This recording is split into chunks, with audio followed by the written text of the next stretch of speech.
Hello everyone, my name is Panda West, and today we're going to be talking about the new Panic at the Disco album, because everybody wants me to talk about Panic at the Disco. Everybody wants me to talk about Panic at the Disco. Everybody wants me to talk about Panic at the Disco. Okay, so Panic at the Disco have always been a fan of infusing new sounds with old sounds.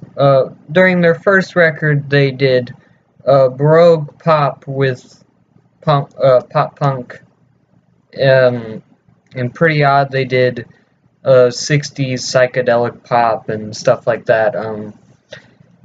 And then Death of a Bachelor infused 2016 trendy pop. You know, very trendy sounds. The profit was made, but it also infused a lot of Sinatra, big Sinatra influences. This album is no exception, with its very jazzy, it's very jazzy. It has a lot of horns, and you know, it's overall has. It has that feel, but it also has a lot of trap influences, a lot of dance influences, just in general trendy sounds. And yes, it's kind of overblown. Yes, it's a cash grab album. Yes, it's kind of, if there ever was a Panic at the Disco sellout album, it's probably this one. But it's actually one of their better albums.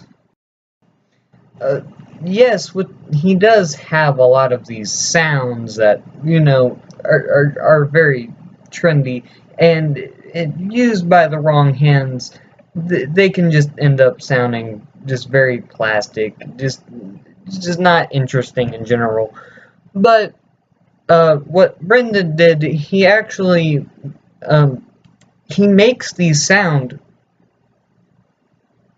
They sound interesting. Actually, he makes these. He uses these old, dried up, trendy sounds, and he just rejuvenates them.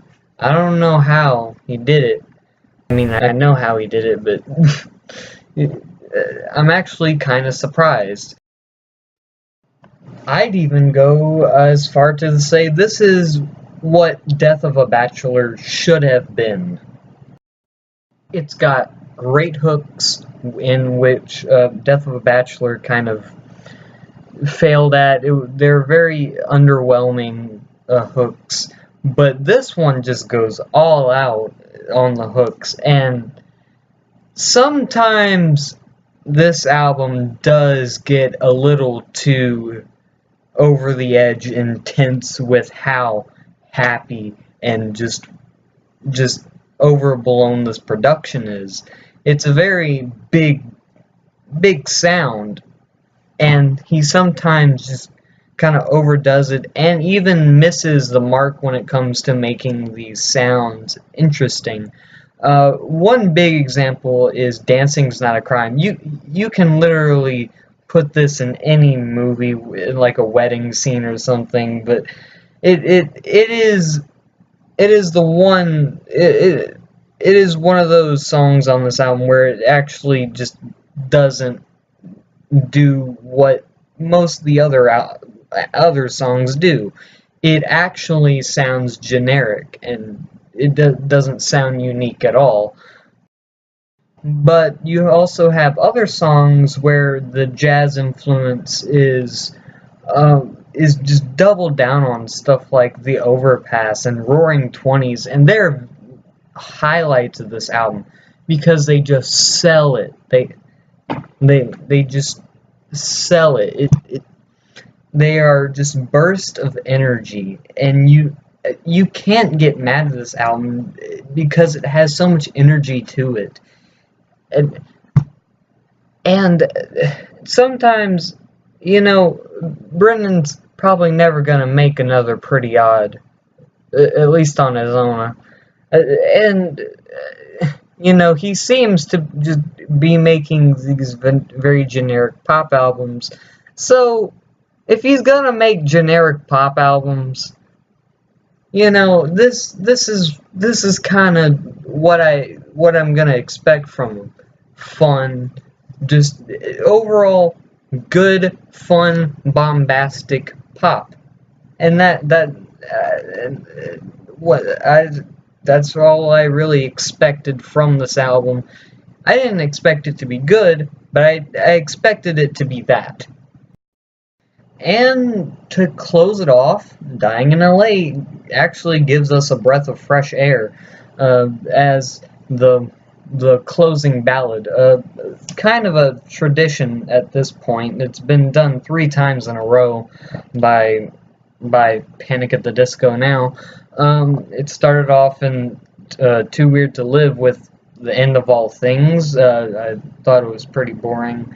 And then you had Impossible Year, which was just Sinatra, just glorifying in the Sinatra, and just it was dripping with Sinatra. And it was kind of to its detriment because it was a sad song, and yeah, Frank Sinatra's not good at sad songs, and it just didn't sound sincere.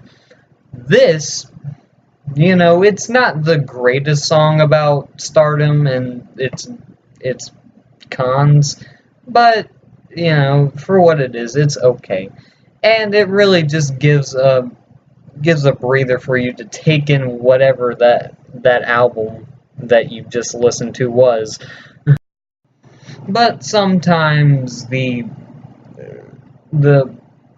what he's trying to do ends up just being very clunky and cluttered. And one big example of this is Old Fashioned. I don't even know what he was trying to do. I don't know if he was trying to make some dance stuff or some rock. Was he trying to make another Overpass? I don't know. I don't know what he was trying to do, and it just sounds confused. And this can be paralleled to another song that has a lot of styles to it and sounds confused, off of Death of a Bachelor, Golden Days. And,